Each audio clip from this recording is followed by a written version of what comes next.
Hello বন্ধুরা, welcome to chemistry লাভার। আজ থেকে আমি তোমাদের নিয়ে যাব কেমিস্ট্রির বিভিন্ন ধরনের টপিকসে এবং আমরা আলোচনা করব কেমিস্ট্রির বিভিন্ন ধরনের সমস্যা নিয়ে। সুতরাং welcome to our channel chemistry lover. তো বন্ধুরা, আজকে আমরা শুরু করতে চলেছি অ্যাটমিক স্ট্রাকচার।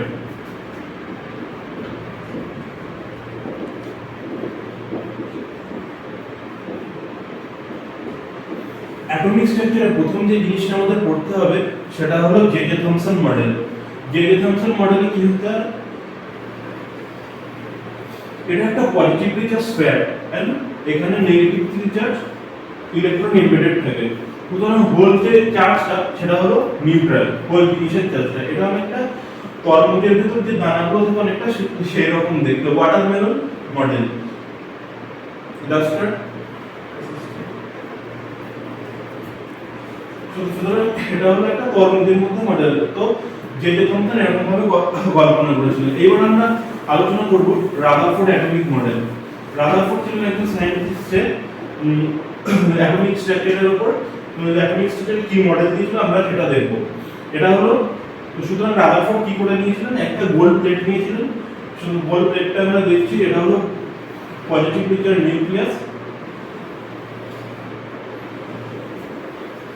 এবং এর চারিদিকে হলো ইলেকট্রন।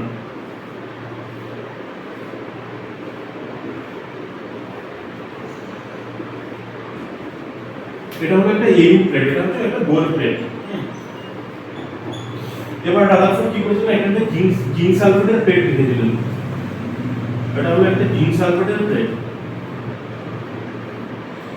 তো রাদারফোর্ড কি করেছিলেন, আলফা পার্টিকেল বোমবার্ড করেছিলেন। আলফা পার্টিকেল মানে আমরা কি জানি, আলফা পার্টিকেল মানে আমরা হিলিয়াম থেকে দুটো ইলেকট্রন বার করলে যেটা হয় তাকে বলা হয় আলফা পার্টিকেল। সুতরাং আমরা কি করেছিলাম, এই যে আলফা পার্টিকেল বোমবার্ড করেছিলাম, বেশিরভাগই আলফা কণা এখানে গিয়ে আঘাত করবে, বেশিরভাগই আলফা কণা। তো এখানে বেশিরভাগই আলফা কণা আঘাত করবে, সুতরাং এখানে আমরা স্পট পাবো। সুতরাং এটা একটা কল্পনা, এটা একটা এক্সাম্পলের সাহায্যে কল্পনা করা যায়। ধরো আমি তোমাদের চোখ বেঁধে রাখলাম, এবার তোমাকে কিছু মার্বেল দেওয়া হলো। মার্বেল দেওয়ার পর একটা জানলার মধ্য দিয়ে ছুটতে বলা হলো। এবার তার ফলে কি হবে, জানলার বেশিরভাগ অংশ ফাঁকা, বেশিরভাগ অংশ দিয়ে মার্বেলগুলো চলে যাবে, আর দুই একটা যে মার্বেল সেটা জানলায় আঘাত করবে, সেটা বিভিন্ন কোণে ডিফ্লেক্ট হবে এবং কিছু কিছু কি হবে সামনের দিকে, কিছু কিছু কি হবে সামনের দিকে চলে আসবে, 180 ডিগ্রি কোণে ডিফ্লেক্ট করবে। সুতরাং সেরকমই আমরা দেখাচ্ছি, কিছু কোণে যদি নিউক্লিয়াসে আঘাত করে সেটা 180 ডিগ্রি কোণে বিক্ষেপ হবে, আর কিছু কোণা হলো কিছু আলফা কোণা উপরে এরকম ভাবে আঘাত করলো, সেগুলো বিভিন্ন কোণে ডিফ্লেক্ট হয়ে যাচ্ছে। এটাই হলো রাদারফোর্ডের প্রকৃত মডেল। রাদারফোর্ড কি বললেন, যেহেতু বেশিরভাগ আলফা কোণা এইখানে আঘাত করছে, সুতরাং রাদারফোর্ড বললেন most part of the atom is vacant.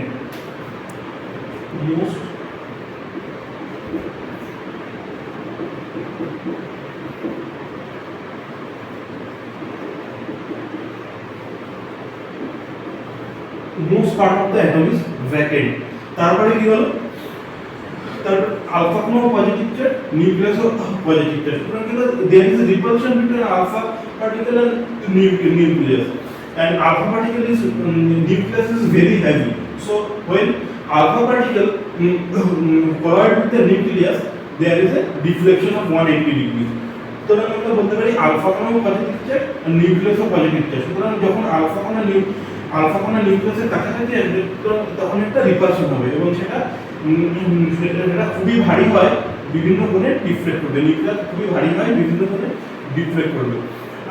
আর ইলেকট্রনের ভর নিউক্লিয়াসের ভরের থেকে অনেক অনেক কম। সুতরাং আলফা ইলেকট্রনও প্রভাবই ফেলবে না এই আঘাতে। ইলেকট্রনগুলো যখন আলফা কোণ যদি আঘাত করে ইলেকট্রনকে নিয়ে চলে যাবে, সুতরাং কোনো এফেক্টই করবে না। এবার আমরা বলতে পারি লিমিটেশন অফ রাদারফোর্ড মডেল। এটা হলো রাদারফোর্ড মডেলের কি কি বলেন, বাট রাদারফোর্ড মডেলের লিমিটেশন কি ছিল।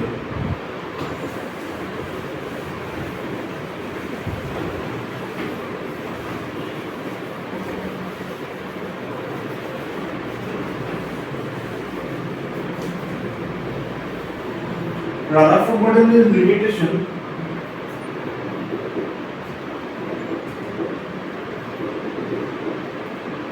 limitation of Rutherford model.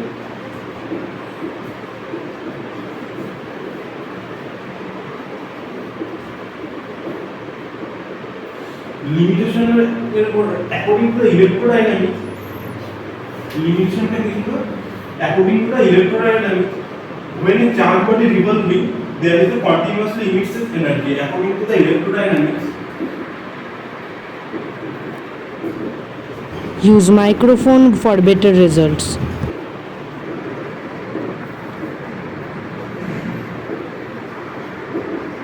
According to the electrodynamics, when a charge body continuously revolving, it continuously emits energy.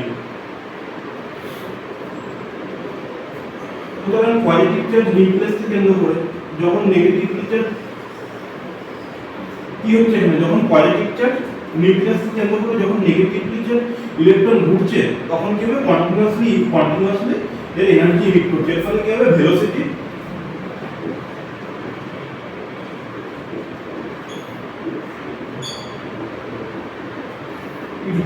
কি হচ্ছে, ডিক্রিজ করছে। যখন ইলেকট্রনকে কেন্দ্র করে ইলেকট্রন নিউক্লিয়াস কেন্দ্র করে ঘুরছে তখন কি হচ্ছে, এনার্জি ডিক্রিজ করছে, এর ফলে ভেলোসিটিও ডিক্রিজ করছে। ভেলোসিটি ডিক্রিজ করার ফলে কি হবে, রেডিয়াসটা ক্রমশ ছোট হয়ে যাবে।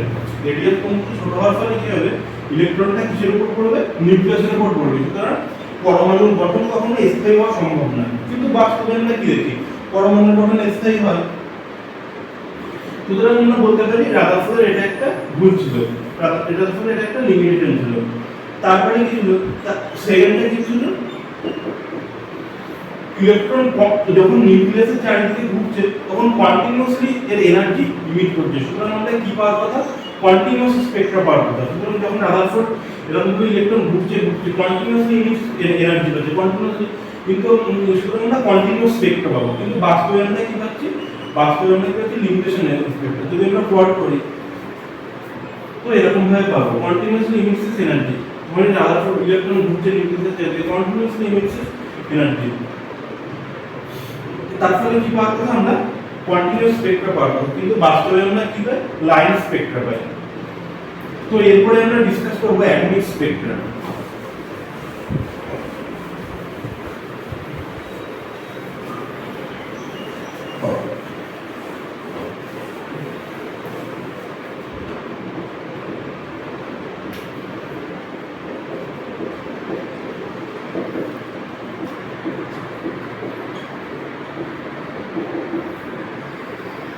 অ্যাটমিক স্পেকট্রায় কি হয়, ধরো হোয়াইট লাইট থেকে, হোয়াইট লাইট যদি প্রিজমের মধ্যে দিয়ে পাস করানো হয় তাহলে কি হবে, আমরা ভিজিও কালার পাবো, মানে বেগুনি, গ্রিন, পার্পল লাইট পাবো।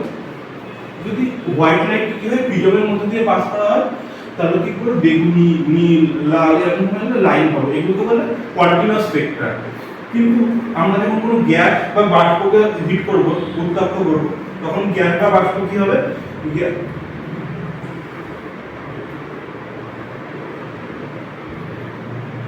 তখন গ্যাস বা বাষ্প কি হবে, হায়ার স্টেটে চলে যাবে।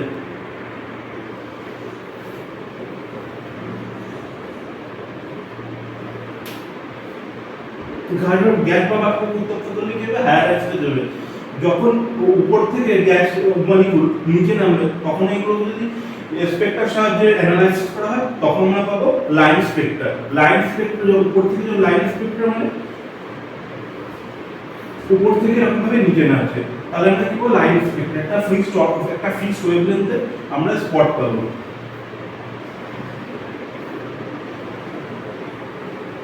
একটা ফিক্সড ওয়েভলেন্থে আমরা একটা স্পট পাবো। সুতরাং এটাকে বলা হয় লাইন স্পেকট্রা।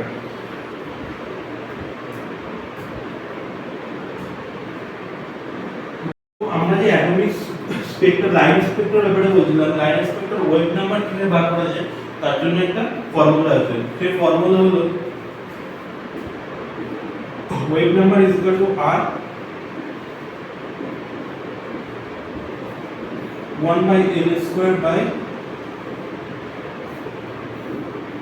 l² এখানে r হলো রিডবার কনস্ট্যান্ট, এর ভ্যালু হচ্ছে 1.097 × 10⁻⁷। এটা হলো r এর ভ্যালু। r এর ভ্যালু সবসময় এটা কনস্ট্যান্ট নেবে। আর n1 হলো যেখান থেকে ইলেকট্রন উপরে, n1 হচ্ছে লোয়ার অরবিটাল আর n2 হচ্ছে হায়ার অরবিটাল। হায়ার অরবিটালের থেকে যখন ইলেকট্রন লোয়ার অরবিটালে আসবে তখন যে এনার্জি ইমিট করবে সেই এনার্জি ইমিট করার যে তরঙ্গ দৈর্ঘ্য হবে সেটা আমরা ওয়েভ নাম্বার হিসেবে ক্যালকুলেট করা যায়। এখানে একটা ইলেকট্রন আছে, ইলেকট্রন এখান থেকে এখানে আসলো, মানে হায়ার স্টেট থেকে লোয়ার স্টেটে আসলো। এর ফলে কি হবে, এনার্জি ইমিট করবে। এই এনার্জি ইমিট করবে তার যে করসপন্ডিং ওয়েভ নাম্বার, তার সেটা এরকম ভাবে ব্যবহার করে, সেটা এরকম ভাবে মানে ইউজ করতে হবে। ধরা যায় ইলেকট্রন হায়ার স্টেট থেকে লোয়ার স্টেটে আসলো, এনার্জি ইমিট করছে, সেই এনার্জি যে এনার্জি ইমিট করলো সেটাকে স্পেক্ট্রার সাহায্যে বিশ্লেষণ করলে আমরা এর ওয়েভ নাম্বারটা পাবো।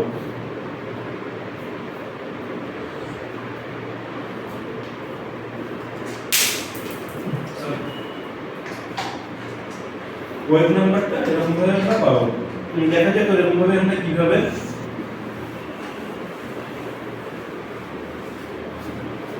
ধরা যাক মিউ বার কিভাবে ধরা যায়। n1 হায়ার স্টেট থেকে গ্রাউন্ড স্টেটে এসেছে, হ্যাঁ তাহলে গ্রাউন্ড স্টেটের মান সবসময় 1 হবে। আর হায়ার স্টেটের মান কি হবে, হায়ার স্টেটের মান হবে 2 3 থেকে ইনফিনিটি পর্যন্ত হতে পারে। n1 এর মান কত হবে, 2 3 থেকে ইনফিনিটি মান হতে পারে। n2 এর মান কত হবে, ধরেন n2 এর মান কত হবে, 2 টু ইনফিনিটি। আর করসপন্ডিং ওয়েভ নাম্বার আমরা এই ইকুয়েশনে বসিয়ে আমরা জানতে পারবো। এইখানে এই যে ওয়েভ নাম্বারের এই যে ওয়েভলেন্থ পাওয়া যাবে তাকে আমরা কিভাবে বার করতে পারবো, তাকে আমরা বলবো লাইম্যান সিরিজ। যে ওয়েভ নাম্বার পাওয়া যাবে তাকে আমরা কিভাবে বলবো, লাইম্যান সিরিজ।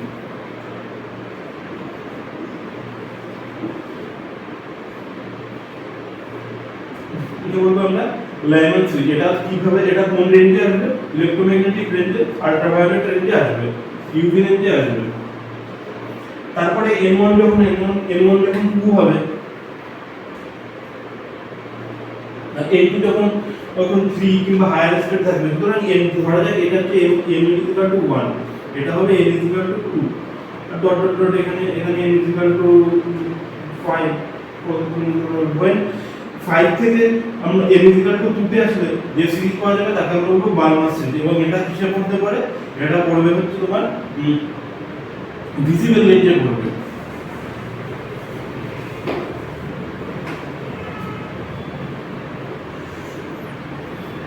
এটা কিসে পড়বে, আমরা ভিজিবল রেঞ্জে দেখতে পাবো, সুতরাং এটা আমরা দেখতে পাবো। তারপরে when n 3 থেকে n1 3 থেকে n2 যখন হায়ার স্টেট, মানে হায়ার স্টেট থেকে ইলেকট্রন 3 নাম্বার স্টেটে আসছে, এর ফলে আমরা কি পাবো, যে সিকুয়েন্স পাবো তাকে বলে প্যাসেজ সিরিজ।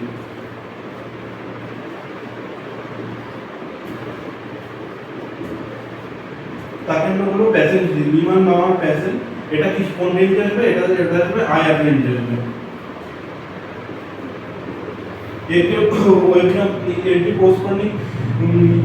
এর করসপন্ডিং যে ওয়েভলেন্থ পাবে সেটা কি সাথে থাকবে, আইআর রেঞ্জ হবে, প্যাসেজ সিরিজ। তারপরে কি হবে, ব্র্যাকেট সিরিজ। ব্র্যাকেট সিরিজে n1 কত হবে,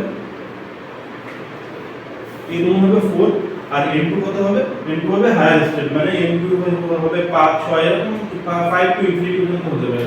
তাহলে তাকে আমরা বলবো ব্র্যাকেট সিরিজ। যদি n1 5 হয় তাকে আমরা বলবো ফার সিরিজ। এটা কিসে পড়বে, এটা হচ্ছে ফার আইআর এ পড়বে, সুতরাং আইআর শেষের দিকে পড়বে। এটা হচ্ছে ফার আইআর। এবার কি হবে, এবার আমরা কিছু ডেফিনেশন শিখব।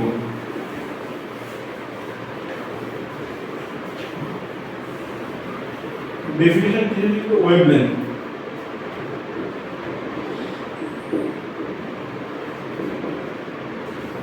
ওয়েভলেন্থ কি হলো, একটা তরঙ্গের, এখন একটা তরঙ্গ, এটা একটা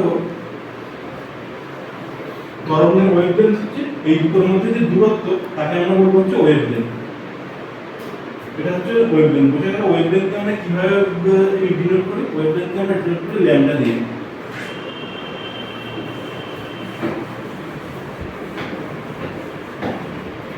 এরপর আমরা কি বলবো, ফ্রিকোয়েন্সি।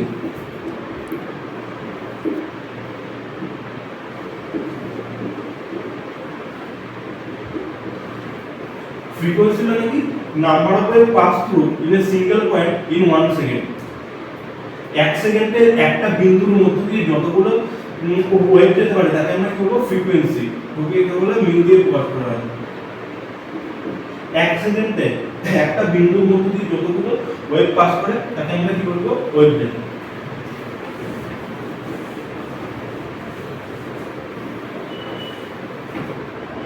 এবার আমরা কিসে আসবো, এবার আমরা আসবো বোর পস্টুলেট, বোর মডেল।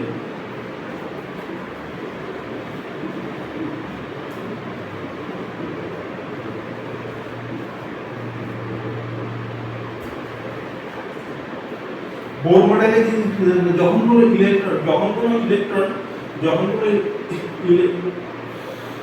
কোনো ইলেকট্রন নিউক্লিয়াসের চারিদিকে ঘুরছে তার কৌণিক ভরবেগ মানে ampere, ampere equal to n/2 পাই। যখন কোনো ইলেকট্রন নিউক্লিয়াসের চারিদিকে ঘুরছে তার অ্যাঙ্গুলার মোমেন্টাম কি মানে এম্পিয়ার ইকুয়াল টু n/2 পাই। এবার এটা কিভাবে আসলো সেটা আমরা দেখছি। ধরা যাক এটা হলো পজিটিভ পিচের নিউক্লিয়াস, এর চারদিকে নেগেটিভ পিচের ইলেকট্রন ঘুরছে। তো ইলেকট্রন হলো ওয়েভ, ইলেকট্রনকে আমরা কি হিসাবে কল্পনা করছি ওয়েভ। ওয়েভ এরকম হয়ে যাচ্ছে, যখন একটার সঙ্গে একটা মিশে যাবে তখন এটা হলো কনস্ট্রাকটিভ ওয়েভ, যদি একটার সঙ্গে এটা না মিশে তখন এটা হলো ডিস্ট্রাকটিভ ওয়েভ। সুতরাং ইলেকট্রন যখন এরকম ওয়েভের মতো ঘুরছে তখন সেটা হলো কনস্ট্রাকটিভ ওয়েভ। এর শর্ত কি হলো, এর শর্ত হলো 2πr মানে এর পরিধি ইকুয়াল টু n ল্যাম্ডা।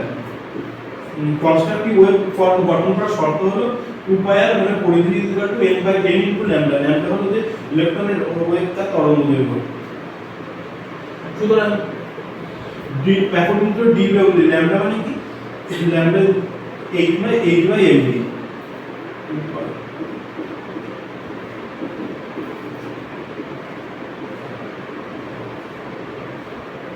সুতরাং আমরা এই পাশে এটা দিয়ে দেবো।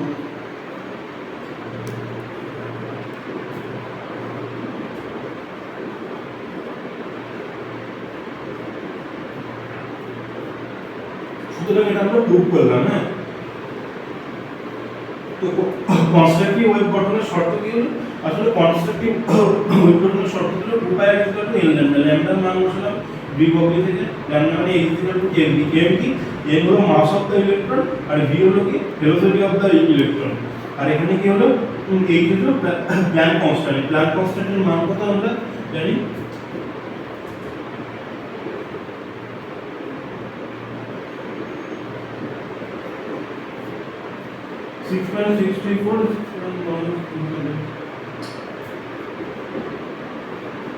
into 10 to the power minus 10 joule second. So mv is equal to n/2 pi, এটা আমরা প্রুভ করলাম।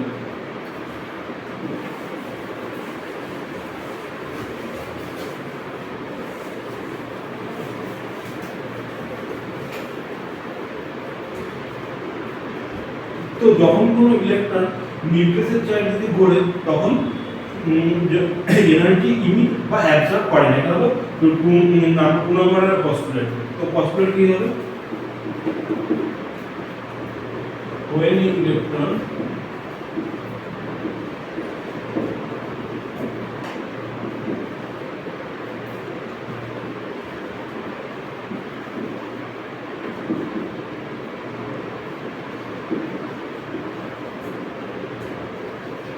when electron revolve around nucleus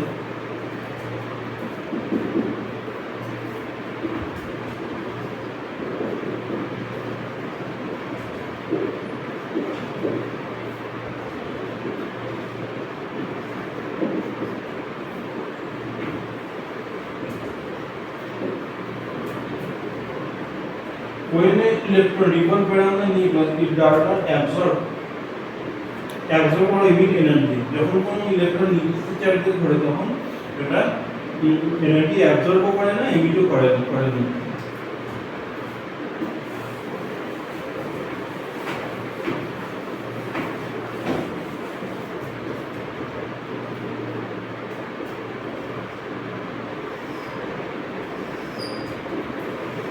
যখন কোনো ইলেকট্রন উপর থেকে নিচে নামে,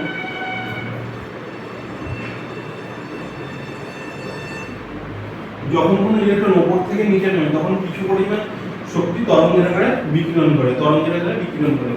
আর সিমিলারলি যখন কোনো এটা ছিল যখন কোনো ইলেকট্রন নিচে থেকে উপরে যায় তখন কি হয়, এনার্জি কি হয় অ্যাবজর্ব করে।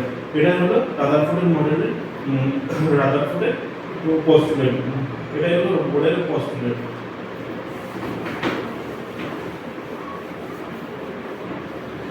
তো আজকে এই পর্যন্তই থাকুক। আমরা কেমিস্ট্রি বিভিন্ন বড় টপিককে আমরা ছোট ছোট ভাবে প্রকাশ করবো। যত বড় বড় টপিক আছে সেগুলো আমরা ছোট ছোট ভাবে কিভাবে প্রকাশ করবো এই চ্যানেলের মাধ্যমে ছোট ছোট বড় জিনিসটা ছোট জিনিসের মাধ্যমে প্রকাশ করা হবে। ভিডিওটা আপনাদের ভালো লাগে তাহলে লাইক, ফলো, সাবস্ক্রাইব করে দেবেন।